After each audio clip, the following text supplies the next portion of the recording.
Yesterday, we go off the air. You come running into my office. Hey, is this Panarin thing true? Is it true? Is it true? I said, listen, let me explain something to you.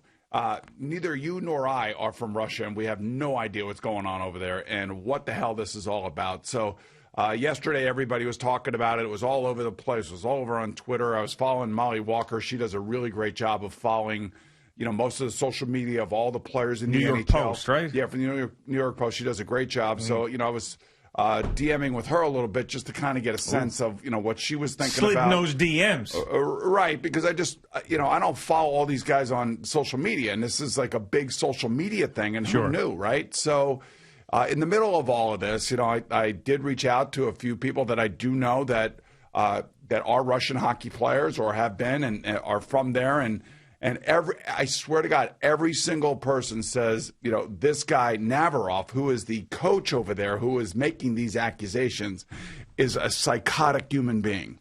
Now, he also played in the NHL for many years. He was drafted in the first round by the San Jose Sharks and became one of these goons in the NHL. Okay. Then went over there, got a job within the Russian Hockey Federation, and then became, I guess, Artemi's coach at one point in time when he was young. Sure. And he is claiming that this all took place in Latvia. They reached out to the hotel where supposedly this took place. They reached out to Artemi's ex-teammates, and everybody is saying this guy is out of his mind for making these accusations. This incident never happened. Never happened. So let's just go back to maybe people who missed this or aren't privy to it. Okay. So Artemi Panarin of the New York Rangers is going to be taking 2 weeks off after what most believe is a political hit piece by a writer in Russia who interviewed his coach in Russia. But it was a political hit piece by a writer who talked to the coach. Well, right? The coach gave him the stuff, and because what I am being told that that Navarov, the coach, paid a writer to write this. Yeah. And even our tabloids are calling this a Russian tabloid. Sure. Okay. And our tabloids are saying that this is out of control and ridiculous. So this article claims that Artemi Panarin in 2011 at a bar assaulted an 18-year-old Latvian girl. That's what it is claiming. Right? Am I right about that? Yeah, essentially, yes. So now you say, all right, why would someone want to do this? Well, Artemi Panarin, outspoken about Putin. In July in 2019. He does big, long article that I read the translation of this morning, where he basically, he goes after Putin harder than most people go after Putin that are from Russia, because people are in fear of what may happen to them. There are no Russian athletes that even remotely come close to even saying what Artemi Panarin said in that July 19th interview. Not even close. This is unprecedented. As Molly Walker told me yesterday, this is essentially, and she put it in her article, this is essentially unprecedented as far as Russian athletes go. And most Russian athletes, when they do go back to Russia, fall into line. They are uber patriotic, and Artemi Panarin is not that he's not patriotic for Russia, is that basically, in his words, not mine, and I'm not trying to put words into his mouth, is he just wants freedom for everybody. He wants what he thinks, what we have here, and that's freedom of speech. Yeah. And it depends on what you're talking about, I guess. No, one of the things that was funny. Days, he was like, one of the things he said there was like, this is when he was a member of the Blue Jackets before he got to the Rangers, and he said, he's like, the local taxes stay in the state. Yeah, I was like, well, it's kind of interesting what he was saying and how he was saying. But it's anyway, pretty funny. Yeah, no, but he was basically saying that Moscow and St. Petersburg get all the money in Russia, and everybody else suffers in that country. That's right. That's what he's trying to say. Here I am living in Columbus, and Columbus is a beautiful town, and it's not even a top 10 New York City. I don't know if I don't necessarily know that Columbus people would take that as an insult, but it's just not as big as all the other major cities. And he was saying, look how beautiful it is, look how lovely it is, look how nice these people are. And this is Columbus, Ohio we're talking about. Exactly. All right, so this is what we believe is happening.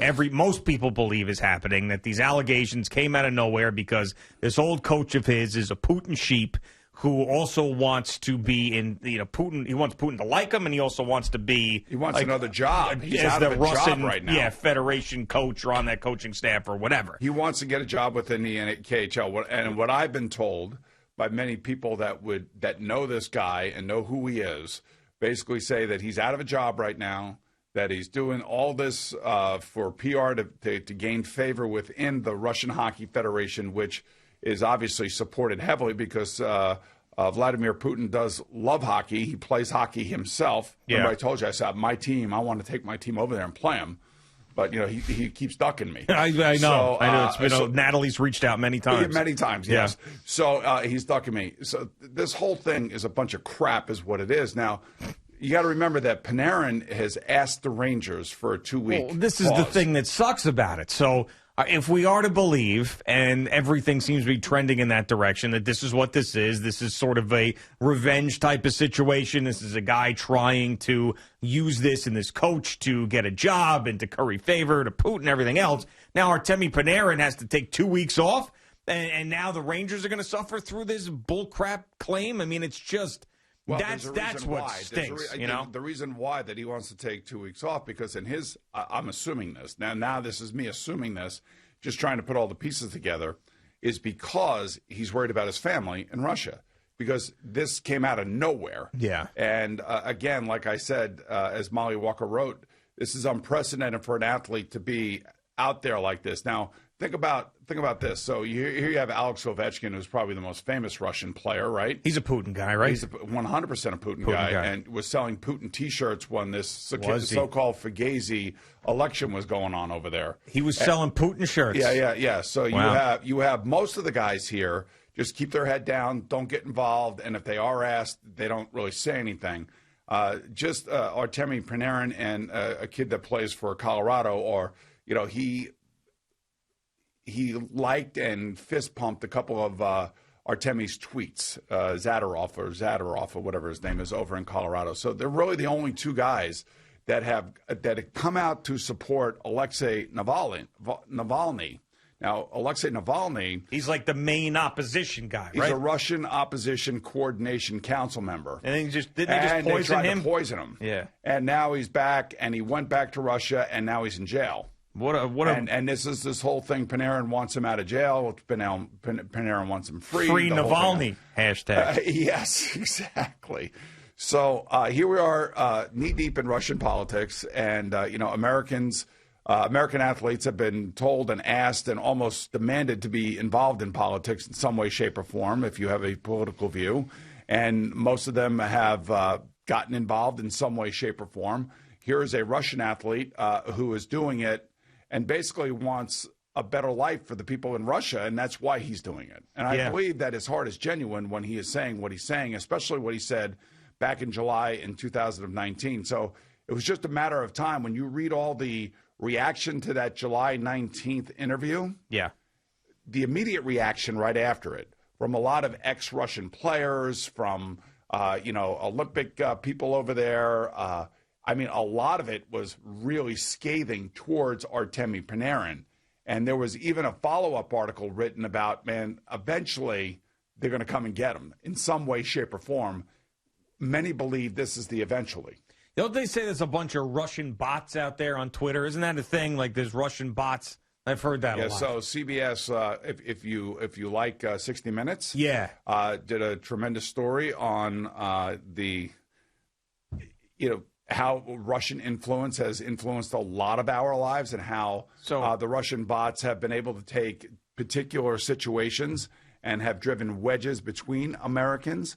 And, this was 60 Minutes talking to the intel people down in Washington that are all frustrated by the lack of awareness by Americans and what's going on here. Well, let's test this out with our following. See how many Russian bots that are there. Hey, Al, just put up a poll, just simply Putin, Panarin. Just do that. And then people can vote on either one, and we'll see how much Russian bottage is in I'm not our Twitter sure feed. That they're monitoring our radio show. I thought they're everywhere, the bots. I thought that they were everywhere. Well, we'll see what happens, and that'd be a good sign. If it's 100% to 0, that means we got no Russian bots following us, which is a good thing. A couple of the people that I've spoken to, basically, just Putin or Panarin, just do that. If there was a word that they could say to Artemi Panarin is just ignore this guy and ignore these ridiculous claims and just go on about your business and live your life and do whatever you can. The problem is they're not the ones that are being attacked publicly, and And I guess in Artemi's mind, the reason he's probably getting attacked is because of his anti-Putin stance. At least that's what other Russians will tell him. Putin! Right. So I hope that, for his sake, for his family's sake, and for his family that lives in Russia's sake, that they're fine, first and foremost. And hopefully in 2 weeks, things kind of die down. I don't know if they'll ever die down over there. I don't know if this character, Nazavarov character, is going to go away at any time soon. He's the coach you're talking about? He's the coach, yeah. See, that's the problem. You got Navarov. It's Navarov is the coach. And you have Navalny as the opposition Russian leader. Yeah, and he's a guy who's got like millions and millions of YouTube subscribers, and he's putting videos out telling you how bad Putin is, and that's where Panarin. There's also, I guess, there's a couple of channels that you can watch on TV over there that are opposition channels, and there's the one, Channel 1, I guess, is the Putin channel.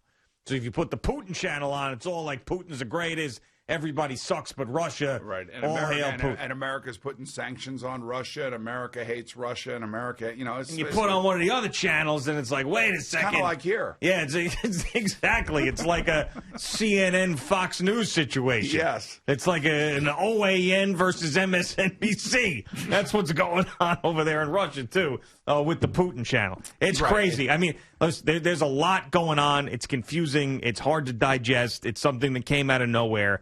But really, what matters is the safety of Artemi Panarin and his family at this very moment. So as much as it stinks that he has to step away from the team, if he really is legitimately concerned about his family, and why wouldn't you be with the track record of Putin, is, he's got to take care of his business. And that's the most important thing in the world. And the Rangers are supporting him 100%. Oh, yeah. And, there's no ifs, ands, or buts regarding, a false claim. They will defend their player because they do believe in their player. The players on the team believe in this player. They said a lot of great things about him yesterday that, obviously, like I always tell you, we never know what's going on in the locker room. We never know how a person is perceived in the locker room. So you'll find out after the fact that Jamal Adams isn't the leader that everybody thought that he was. That basically comes down that he wanted out, and players were tired of listening to him telling the team how crappy the team was and how good he was. Ultimately, in the locker room, you have to remove a guy like that if he's not happy here. But that's not the case with this guy. This guy basically is supposedly, according to everybody in that locker room, is a great player, a great teammate, and an even better person than he is a player. So that's their words. Again, not mine, because I don't know Artemi at all. Never met him. All I can tell you is that right now, under these current circumstances, he asked the Rangers for a 2-week leave so he could just kind of get his whereabouts and figure out what's going on in his home country, figure out what's going on with his family, and hopefully it won't last 2 weeks. Hopefully maybe it will last 7 to 10 days. How does he get him out of there, the family now? Yeah, I don't know that. That's a tough one, right? You got Putin probably saying, all right, the Panarins are staying. Excuse me, they're staying here. Like, well, you can't get them out. You get a private jet. You get them to cross a border somewhere. Like, what the hell? I'll tell you what. You know how we do our segment, balls, no balls? Yeah, balls or no balls. Tell Artemi Panarin's got steel balls. He's got big balls, and if you go back and you read about that Russian interview that he gave that was on that Russian channel, and you see the things that he said, and then you see the reactions from people that are over there in Russia to what he said. Sure. You realize just how big a set of balls he has. Yeah, I mean, there were some of the questions from that interviewer to Panarin back in 2019 that was basically like, well, aren't things better than the 1980s or something like that? Like, you could tell that the interviewer was even coming from a Putin standpoint. Like, well, what about this? What about that? I mean, are you afraid of the backlash? Putin! And he was like, no, I shouldn't be afraid for speaking my mind. What type of nutso stuff is that? I should be able to say what I want to say and not have to worry about it. I would like to think that, it's hockey fans, obviously, he's a hockey player, but I would also like to think that as Americans, when you listen to what he says and how he says it, there's no way that you can't support it. There's just absolutely no way you can't support it. It's like it's the perfect thing that you would want to be said about our country as well as any other country. Absolutely. I mean, it's unbelievable how articulate he was in really framing not an argument, but a point of view and an opinion, which has never been done by any Russian athlete of any significance. And, the other thing, too, is you got to remember now Putin's girlfriend, That's a whole other thing. So she's an Olympic gymnast, or was a former Olympic gymnast. Okay. And she runs one of the biggest newspapers over there. Oh, does she? And she is a hardcore, according to all reports, hardcore Russian patriot. This that is too much. Controls the news. That when this article initially came out, he's not married to her. They really didn't even cover it. Yeah. Putin's got a girlfriend, not a wife, huh? Yeah, I believe it is, yeah. But her newspapers didn't really even cover the story. You would think that the story would have gotten a lot of buzz over there, but really there was no buzz. Like, Al Buzz, no buzz? There was no buzz about it. Interesting. Because she controlled it.